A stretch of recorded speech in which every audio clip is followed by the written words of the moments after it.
मणिपाल हॉस्पिटलचे नेटवर्क असलेल्या सह्याद्री हॉस्पिटल्सने ज्येष्ठ नागरिकांच्या गुडघेदुखीच्या आजारावर शस्त्रक्रियेशिवाय नवी उपचार पद्धती सुरू केली आहे. ही नवी उपचार पद्धती सांधेदुखीच्या उपचारांमध्ये महत्त्वपूर्ण पाऊल मानले जाते. ही अत्याधुनिक उपचार पद्धती शस्त्रक्रियेची जोखीम असलेल्या किंवा शस्त्रक्रियेला अडथळा ठरणाऱ्या आजारांचा सामना करणाऱ्या रुग्णांसाठी आशेचा नवा किरण ठरली आहे. या उपचार पद्धतीमुळे 65 वर्षांहून अधिक वयोमानाच्या रुग्णांच्या उपचार पद्धतीत कमालीचा बदल दिसून आला. सांधेदुखीशी कित्येक वर्ष झगडणाऱ्या रुग्णांच्या प्रकृतीत लक्षणीयरित्या सुधारणा घडली. वाढत्या वयानुसार अनेक वयोवृद्धांना सांधेदुखीशी संबंधित ऑस्टिओआर्थरायटिसची समस्या जाणवते.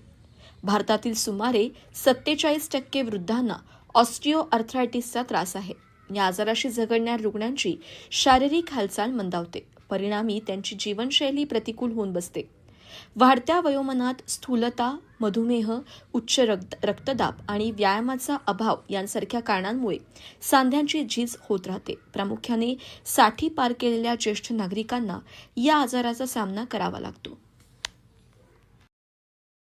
की आपला हा जो लो डोस थेरपी आपण जी ऑस्टिओपोरोसिस पेशंटसाठी देतोय, तर याचं एक म्हणजे एक it is very useful for patient ज्यांना आपण ट्रीटमेंटसाठी किंवा सर्जरीसाठी घेऊन जाऊ शकत नाही. आणि अशी लोक जे पेनमध्ये आहेत पण त्यांच्यासाठी काही करू शकत नाही, अशा लोकांसाठी this is going to be a very useful thing. आणि ट्रीटमेंटच्या प्राईससाठी जर तुम्ही विचारला तर इट इज 30,000 मध्ये आपण पूर्ण ट्रीटमेंट करतोय. सो म्हणजे सर्जरी एवढे कॉस्टली नाही आहे, पण at the same time patients are getting the relief. So I think that is very very important. आणि त्यासाठी जास्तीत जास्त लोकांना ह्याची माहिती मिळावी. आणि जसं सरांनी सांगितले की हे सर्जरीसाठी एक रिप्लेसमेंट नाही आहे, पण ज्या लोकांना सर्जरी करताच येणार नाही आहे, ज्या लोकांना सर्जरीसाठी जे केपेबल नाही आहेत किंवा क्रायटेरियामध्ये फिट होत नाहीत शारीरिक कमजोरीमुळे, त्यांच्यासाठी this is a very good this thing.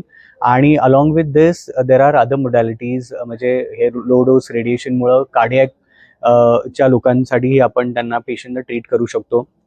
आणि ते आम्ही आता हळूहळू सह्याद्री हॉस्पिटल हडपसरमध्ये under radiation for the radiation team ते आम्ही आता सुरू करणार आहोत फॉर कार्डियॅक, फॉर न्यूरोसाठी, पार्किन्सनसाठी. तर that definitely will come up with those modality. तो रेडियोथेरेपी ये जो रेडिएशन होते असं नाम LDRT, low dose radiation therapy. जो डोज होते 0.5 grey to treat the inflammatory joints and reduce that inflammation and give better quality of life for the patients who are not fit होते, surgery मध्ये fitness नहीं होते, cardiac disease होते, lung disease होते, जो was not willing for surgery.